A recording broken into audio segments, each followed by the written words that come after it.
ওদের ওদের দিকে যদি আপনার ছেলেদের দিকে যদি 4 জন দাঁড়ায়, ওদের দিকে 400 জন দাঁড়াবে। ওদের যদি শরীরে কাজ করে, আর যদি ও বলে যে ওই ছেলেটা আমাকে ডিস্টার্ব করছে, আপনাদের বাজারে হেমতাবাদ বাজারে যদি কেউ কোনো একটা মেয়ে যদি উলঙ্গ অবস্থা চলে, তবুও আপনার কাজ করার আপনার পারমিশন নেই, আপনার ক্ষমতা নেই।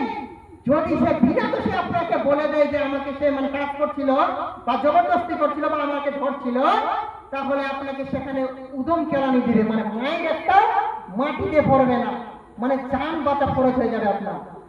মা, তাই বলতে চাচ্ছিলাম, মা আপনি পর্দায় থাকবেন, অবশ্যই আল্লাহ সুবহানাহু ওয়া তাআলা আপনার মান, আপনার মর্যাদা আল্লাহ সুবহানাহু ওয়া তাআলা বাড়িয়ে দেবেন।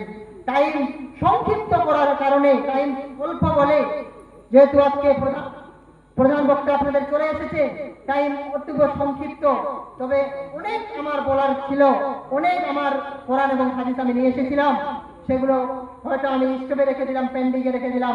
যদিও কথায় নসিব হয় ইনশাআল্লাহ আপনাদেরকে শুনিয়ে যাব। তবে আমার যেহেতু টাইম দিয়েছেন সভাপতি সাহেব, সেই টাইমের মধ্যে আমি ক্লিয়ার করব। লাস্ট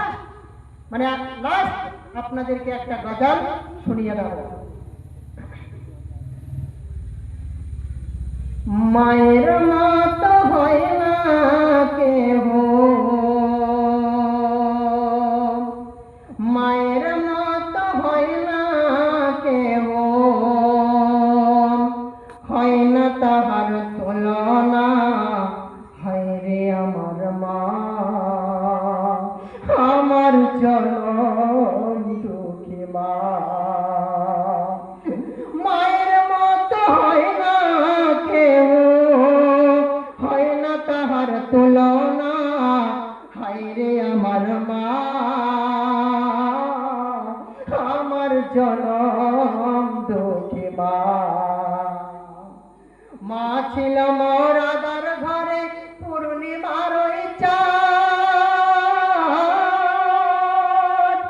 মা ছাড়া সেই ঘরখানাতে নাই রে কোনো স্বাদ, আমার নাই রে কোনো স্বাদ। মা ছিল মোর আদার ঘরে পূর্ণিমার ওই চাঁদ, মা ছাড়া সেই ঘরখানাতে নাই রে কোনো স্বাদ, আমার নাই রে কোনো স্বাদ। মায়ের কথা পড়লে মনে, মায়ের কথা পড়লে মনে ঘুম যে চোখে আসে না, হায় রে আমার মা, আমার জনম দুঃখী মা, হায় রে আমার মা, আমার জনম দুঃখী মা।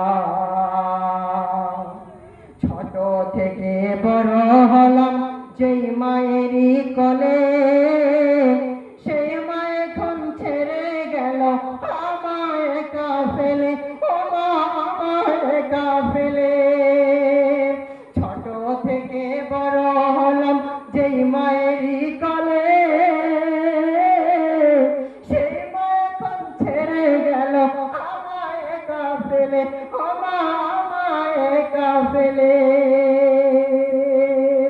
মায়ের মতো হয় না কেহ, মায়ের মতো হয় না কেহ, হয় না তাহার তুলনা, হায় রে আমার মা,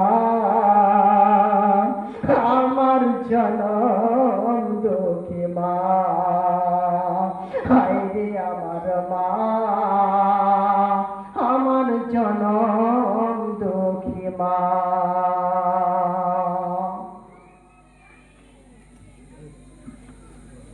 হায়াত বাকি তো মুলাকাত বাকি। আমি এখানে ইমামতি করি আলহামদুলিল্লাহ। আমার বাড়ি হচ্ছে রাধিকাপুর।